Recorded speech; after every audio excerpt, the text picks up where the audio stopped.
राम राम दोस्तों आइए आज मैं आप लोग को एक धार्मिक कहानी सुनाती हूँ। और ये कहानी है हमारे भोलेनाथ की नगरी काशी नगरी की। और काशी नगरी में रहने वाले उन ज्योतिषाचार्य की।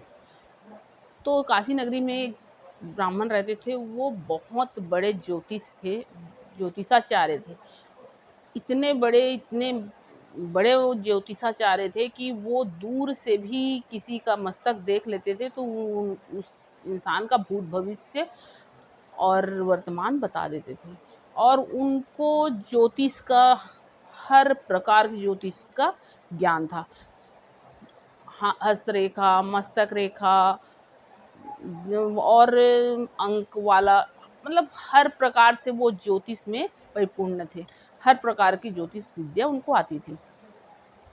और उनके यहाँ मतलब उनका नाम और शोहरत इतना ज़्यादा दूर तक फैला हुआ था ज्योतिष के नाम से, कि दूर दूर से लोग उनके पास अपना भविष्य जानने के लिए आते थे। अब ऐसा चलता रहा, उनके पास लोग आते रहे और वो जिसको भी बताते थे बिल्कुल सत्य बताते थे, जो बताते थे वो होता था।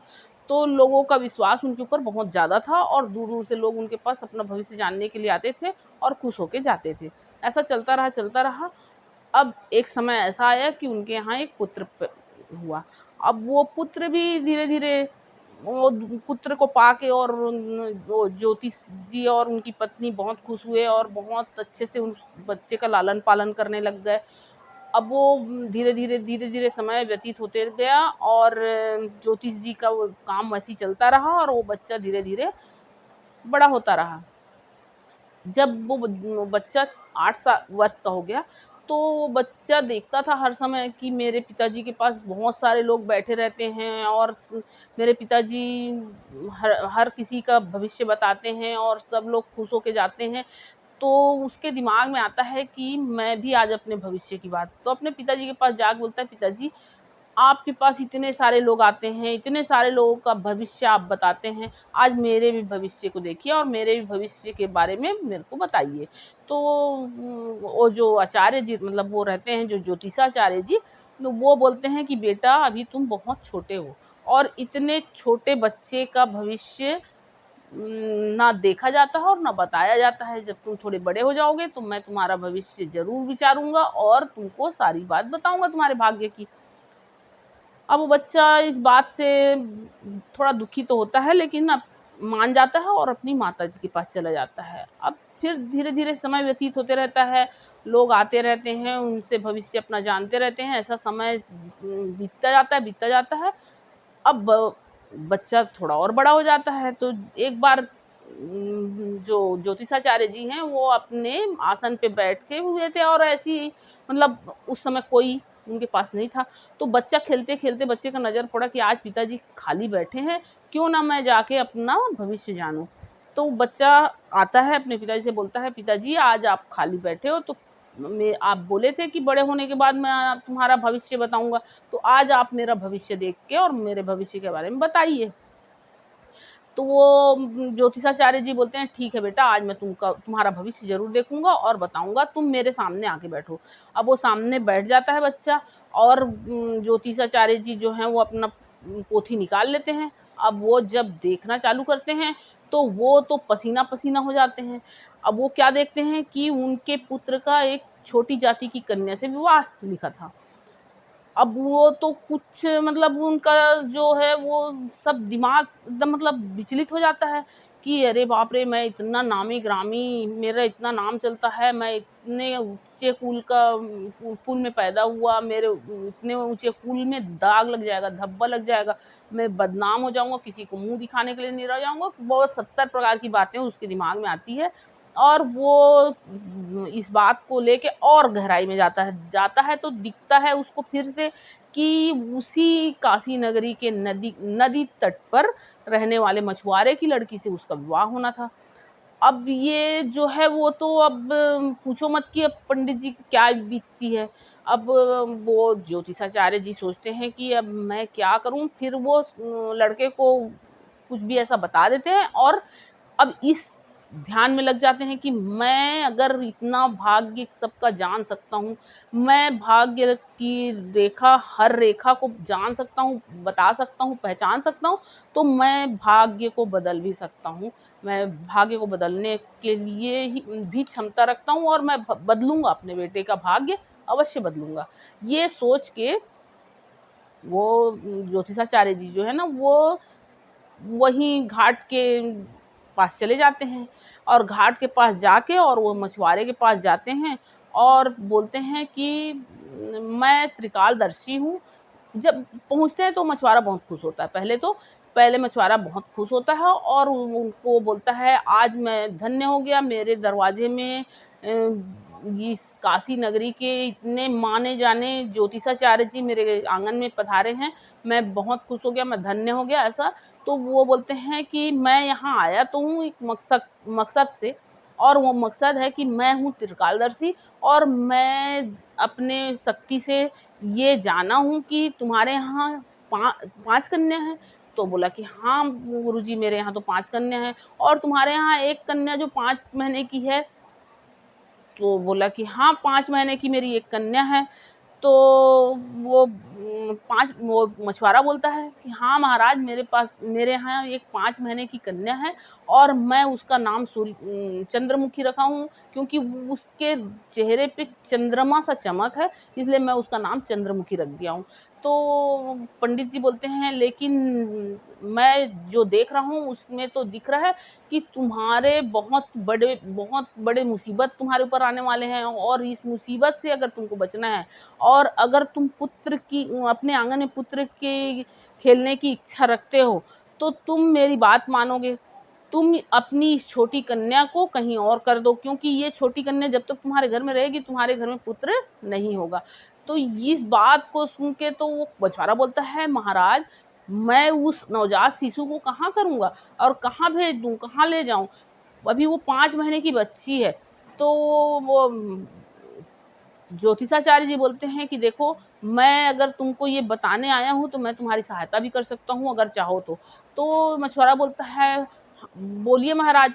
तो ज्योतिषाचार्य जी बोलते हैं कि देखो, मेरी कोई कन्या नहीं है, इसलिए तुम अपनी इस कन्या को मुझे दे दो और मैं इसको पाल-पोस के बड़ा करूँगा और बड़ी होने के बाद इसके योग्य वर ढूँढ के और इसका विवाह करवा दूँगा। ये सुन के मछुआरा बोलता है, ठीक है, मैं आपको अपनी कन्या देता हूँ। अब वो मछुआरा वो कन्या को लाके और ज्योतिषाचार्य जी के हाथ में दे देता है। ज्योतिषाचार्य जी बड़े खुश होते हैं और वहाँ से लेके और आगे बढ़ते हैं, तो उनके मन में आता है कि अब मैं इसका कैसे अंत करूँ? अगर मान लो कि मैं इसको मार देता हूँ, तो मेरे ऊपर बाल हत्या का पाप लग जाएगा। अब मैं इसको मारूँ नहीं तो इससे छुटकारा कैसे पाऊँ? तो ऐसा सोचते हुए उनके दिमाग में आता है कि मैं एक काम करता हूँ कि इसको नदी में बहा देता हूँ। तो ये सोच के वो एक बढ़ई के पास जाते हैं और बढ़ई के पास जाके एक लकड़ी का बक्सा बनवाते हैं और उस बक्सा में उस बच्ची को सुला के और गंगा नदी में बहा देते हैं। अब गंगा नदी में बहा के और बहुत खुश होते हैं, बोलते हैं अब मैं अपने लड़के का भाग्य बदल दिया। क्यों? क्योंकि अब तो ये लड़की, ये लकड़ी का बक्सा है, वो कुछ दूर तक बह के जाएगा, फिर बक्सा डूब जाएगा और बक्सा डूब जाएगा तो ये लड़की मर जाएगी, फिर मेरे लड़का का शादी कहाँ से होगा इन नीच लड़की से? तो अब ये सोच के पंडित जी बड़े खुश होते हैं, लेकिन भाग्य के लिखा तो कोई मिटा नहीं सकता और उस लड़की के भाग्य में जीवन लिखा था, तो वो बक्सा बहते-बहते नदी के उस किनारे पहुँच जाता है दूसरे गाँव में। अब वहाँ जाके वो बक्सा किनारे पे रुक जाता है।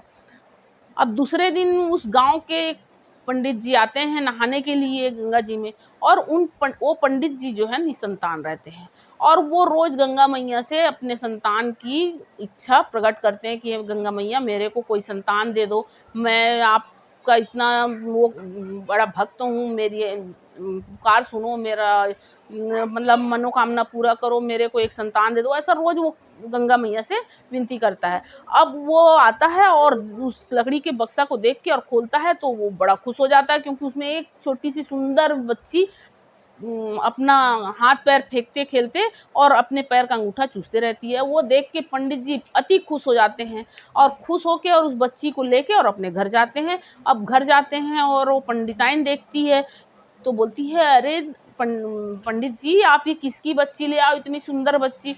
तो पंडित जी बोलते हैं, किसी की नहीं, ये हमारी बच्ची है। गंगा मैया ने हमको संतान दिया है, ये हमारी बच्ची। हम गंगा मैया से रोज विनती करते थे और आज गंगा मैया हमारी ये आग्रह सुन ली, हमारी बात सुन ली और हमारी कामना पूरी कर दी, हमको संतान दे दी।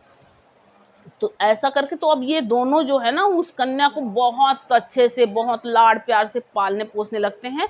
बहुत, क्योंकि ये तो बच्चा के लिए तरसते रहते हैं, तो पूरा मतलब पूरा अपना प्यार उस बच्ची के ऊपर निछावर कर देते हैं और बहुत अच्छे से पालन पोषण करते हैं। अब धीरे धीरे वो कन्या बड़ी होती रहती है। अब बड़ी होते होते होते अब विवाह के योग्य हो जाती है। विवाह के योग्य होती है तो पंडिताइन बोलती है पंडित जी से, देखिए पंडित जी, अब हमारी कन्या विवाह के योग्य हो गई है, तो आप ऐसा करिए कि इसके योग्य वर ढूंढिए और इसका विवाह करना है। तो पंडित जी वर ढूंढने के उसमें लग जाते हैं। वो ढूंढते हैं लेकिन उस लड़की के योग्य वर मिलता नहीं है। ढूंढते ढूंढते वो काशी नगरी पहुंच जाते हैं। अब काशी नगरी पहुंचते हैं, वहाँ पर सबसे पूछते हैं कि भाई मेरी एक कन्या है और बहुत सुंदर है और बहुत गुणवान है, मैं उसके लिए वर ढूंढ रहा हूँ, ब्राह्मण लड़का, मैं ब्राह्मण हूँ और मेरी कन्या बहुत सुंदर है, तो मैं अपने पुत्री के लिए वर ढूंढना चाहता हूँ, तो यहाँ कोई है क्या ऐसा। तो वहाँ के लोग बताते हैं कि हाँ, यहाँ एक ज्योतिषाचार्य जी हैं, उनका लड़का है शादी के योग्य, और अगर आपकी का बात वहाँ बन जाता है और आपकी लड़की का वहाँ शादी हो जाता है तो आपकी लड़की बहुत सुखी में रहेगी, क्योंकि उन लोग बहुत सभ्य परिवार है, उनका लड़का भी बहुत सभ्य है और बहुत अच्छे लोग हैं। ऐसा करके लोग बताते हैं। तो पंडित जी वो ज्योतिषाचार्य जी के यहाँ जाते हैं।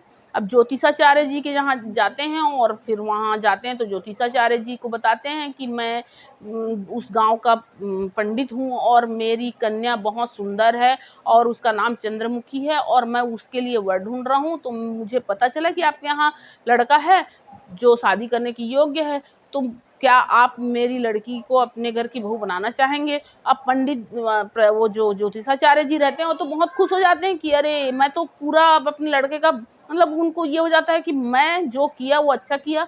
आज मेरे लड़का के लिए ब्राह्मण लड़की से शादी का प्रस्ताव आया है, इसका मतलब कि मैंने अपने लड़का का भाग्य बदल दिया। उसके भाग्य में जो छोटी जाति की कन्या से विवाह लिखा था वो आज खत्म हो गया। आज मेरे यहाँ ब्राह्मण आया है अपनी पुत्री का शादी करने के लिए मेरे पुत्र से। ऐसा सोच के खुश होते हैं और उस शादी के लिए हाँ कर देते हैं। हाँ कर देते हैं। अब ये शादी हो जाता है। अब जो ज्योतिषाचार्य जी रहते हैं उनके यहाँ वो ब्राह्मण की पुत्री जो है वो बहू बन के आ जाती है, और वो पुत्री तो रहती मछुआरे की, लेकिन ज्योतिषाचार्य जी को लगता है कि वो ब्राह्मण पुत्री है। अब यहाँ आप सब कुछ अच्छे से शादी हो गया, बहू आ गई। अब ऐसा चलता रहता है। एक दिन जो ज्योतिषाचार्य जी हैं उनके पुत्र को किसी काम के सिलसिले में काशी से बाहर जाना रहता है, वो बाहर जाता है कुछ दिन के लिए। अब इस बीच में जो ज्योतिषाचार्य जी हैं वो अपने आसन पे बैठे रहते हैं और वो उस समय ही उनकी बहू जो है वो चाय लेके उनके पास जाती है और वो चाय उसके हाथ से ले लेते हैं और चाय पीते रहते हैं। तभी उनकी बहू जो है वो बोलती है, पिताजी आप सबका भाग्य देखते हैं तो आज मेरा भी भाग्य देखिए। मेरी बहुत इच्छा है जानने की कि मुझे पहला संतान पुत्र होगा या पुत्री, ये जानने की मुझे बहुत इच्छा है। तो पंडित जी चाय पीते हैं और बोलते हैं, ठीक है मैं तुम्हारा भाग्य देखता हूँ। अब भाग्य देखने के लिए तैयार हो जाते हैं, बोलते हैं आप तुम सामने मेरे आके बैठ जाओ। अब वो बैठ जाती है और ज्योतिषाचार्य जी अपना पत्रा निकालते हैं और देखते हैं तो ज्योतिषाचार्य जी के तो हक्के बक्के गुम हो जाते हैं, पूरा पसीना पसीना हो जाते हैं, उनके पास कोई शब्द नहीं रहता, निशब्द हो जाते हैं। क्यों? क्योंकि वो देखते हैं कि ये तो वही मछुआरे की लड़की है। अब वो जो है ना वो कुछ बोल ही नहीं पाते हैं, लेकिन वो अपना दिमाग लगाने में चूकते भी नहीं है। वो अपना दिमाग लगाते हैं कि मैं तो इसका कुछ ना कुछ हल निकालूंगा। अब वो दिमाग लगाते हैं और उसको बोलते हैं अपनी बहू को कि देखो तुमको अगर पहला संतान पुत्र चाहिए तो तुमको मेरे साथ समुद्र तट पर चलना पड़ेगा। बहू तैयार हो जाती है, समुद्र तट पे लेके जाता है और वो ज्योतिषाचार्य जो है वो अपनी अंगूठी निकालता है और बहू को दिखाता है कि देखो ये अंगूठी मैं ये समुद्र में फेंक रहा हूँ, अब इस अंगूठी को तुम ढूंढ के लाओगी तो ही अपने घर आना, इस अंगूठी को जब ढूंढ लोगी तो ही तुम अपने घर आना ससुराल, और तो ही तुम अपने मायके जाना, क्योंकि अगर तुम इस अंगूठी के बिना अपने मायके जाओगी तो अपने पिता को खो दोगी, अगर तुम ससुराल आओगी तो अपने पति को खो दोगी। तो ये तुम्हारे ऊपर है, तुम क्या चाहती हो, जब तक ये अंगूठी ना मिले तब तक तुम घर ना आना। ऐसा बोलता है और उसको समुद्र तट में छोड़ के और अपना घर आ जाता है। अब ये लड़की जो है, मतलब वो मछुआरे की लड़की बहुत कोशिश करती है, बहुत ढूंढती है, लेकिन वो समुद्र में अंगूठी मिलेगा उस महिला को नहीं। अब वो समुद्र में से बहुत परेशान हो जाती है, तो वहाँ से वो ये दूसरा रास्ता पकड़ती है और सोचती है कि अब मैं कहाँ जाऊँ, मायके जा नहीं सकती, ससुराल जा नहीं सकती, तो एक दूसरा रास्ता पकड़ लेती है। अब वो थोड़ा आगे बढ़ती है, तब तक कि वहाँ से उधर से एक राजपूत परिवार आते रहता है, और वो राजपूत परिवार जो है ना वो उस गांव से थोड़े दूसरे गांव का रहता है, और वो राजपूत परिवार जो रहता है वो ये जो ज्योतिषाचार्य जी हैं उनका घनिष्ठ मित्र रहता है, लेकिन वो नहीं जानता है कि ये ज्योतिषाचार्य जी की बहू है। वो उसको बोलता है कि उन लोग बोलते हैं वो राजपूत परिवार कि बेटा तुम इतनी मतलब रात होने को आता है, तो इतने समय तुम अकेले इस जंगल की राह में कहाँ जा रही हो। तो वो अपना पूरा बात बताती है। अब बात बताती है, उसके बाद उन लोग बोलते हैं कि तुम अगर चाहो तो तुम हमारे साथ हमारे घर चल सकती हो। तो वो तो सोचती ही है भाई कि उसको कहीं रहने का ठिकाना मिल जाए। अब वो खुशी खुशी उनके साथ जाने को तैयार हो जाती है। अब उनके साथ चली जाती है, उनके घर जाके और उनके यहाँ खाना बनाने का काम करने लगती है। ऐसा चलता रहता है, समय कटता रहता है। अब इस उधर वो ब्राह्मण ज्योतिषाचार्य जी का लड़का आता है, तो ज्योतिषाचार्य जी अपने लड़के को बोल देते हैं कि तुम्हारी पत्नी गंगा जी नहाने गई थी और वहाँ फिसल गया, उसका पैर गिर गई और डूब के मर गई। और उसके बाद अब जो ज्योतिषाचार्य जी है ना वो अपने लड़के की दूसरी शादी करने के उसमें लग जाते हैं कि कहीं से ब्राह्मण कन्या मिल जाएगी तो मैं अपने लड़के का दूसरा विवाह कर दूंगा। और इधर ये जो है वो राजपूत परिवार में खाना बनाने का काम करने लगती है।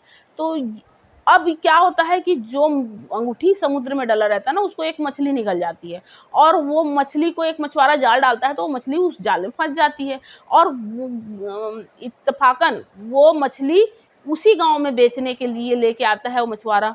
और गांव में लेके आता है क्या, वो राजपूत के यहाँ ही ले आता है। तो वो राजपूत परिवार का जो मुखिया रहता है वो मछली खाने का बड़ा शौकीन रहता है, तो वो उस मछली को ले लेता है और वही मछली उनके घर आ जाती है। अब वो मुझसे बोलता है मछुआरे की लड़की को कि बेटा तुम मेरे लिए मछली बना दोगी। तो वो बोलती है हाँ पिताजी जरूर बना दूंगी, मैं खाती तो नहीं हूँ लेकिन आपके लिए मछली अवश्य बना दूंगी। अब वो बोलती है और बोल के और वो मछली को लेके और अपने किचन में जाती है और काटती है। जैसी काटती है वैसी वो अंगूठी जो है वो जमीन पे गिरता है।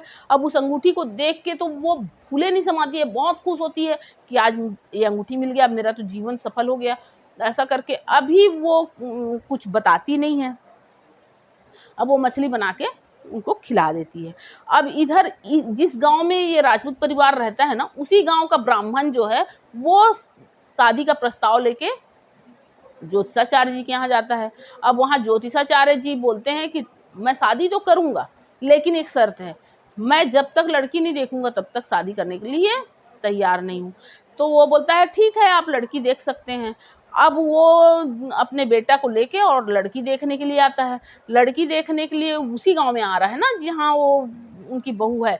तो अब वहाँ आता है तो अपने बेटा से बोलता है बेटा यहाँ ना मेरा एक घनिष्ठ दोस्त रहता है, तो हम पहले उसी के यहाँ चलते हैं फिर लड़की देखने जाएंगे। तो लड़का बोलता है ठीक है पिताजी आपकी जैसी इच्छा। तो अब वो उन लोग उस राजपूत परिवार के यहाँ जाते हैं। अब जैसे ही राजपूत परिवार के यहाँ जाते हैं तो राजपूत परिवार का मुखिया बहुत खुश होता है क्योंकि वो उनका घनिष्ठ दोस्त रहता है। अब वो बोलता है कि अरे आज तो मैं धन्य हो गया, मेरा इतना घनिष्ठ दोस्त और इतना बड़ा ज्योतिषाचार्य जी मेरे घर में आए हैं। तो बहुत खुश होता है, बहुत आदर सत्कार करता है और आदर सत्कार करके उनको बैठाता है दोनों को।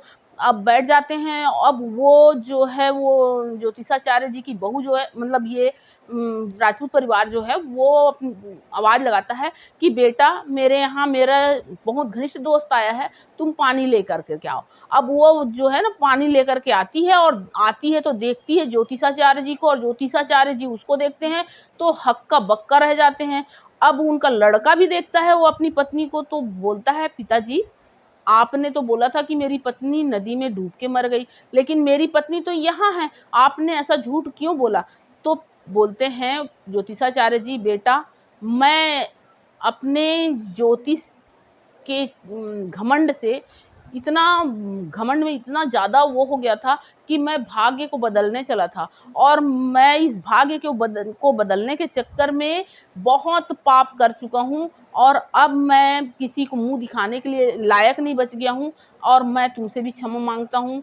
और फिर ये सब बोल के और अपनी बहू को और अपने बेटा को साथ लेके और अपने घर चले जाते हैं। तो दोस्तों इस कहानी का तात्पर्य ये है, विधाता ने जो लिख दिया है उसको कोई नहीं मिटा सकता इस धरती पे छोड़िए, मनुष्य का छोड़िए, स्वयं विधाता भी अपना लिखा हुआ नहीं मिटा सकते, नहीं बदल सकते। तो आप लोग को ये कहानी कैसी लगी कमेंट करके ज़रूर बताइएगा, और मेरे इस वीडियो को लाइक कीजिए, और अगर आप लोग इस चैनल में नए हैं तो प्लीज़ सब्सक्राइब ज़रूर कीजिए। ठीक है दोस्तों, राम राम दोस्तों।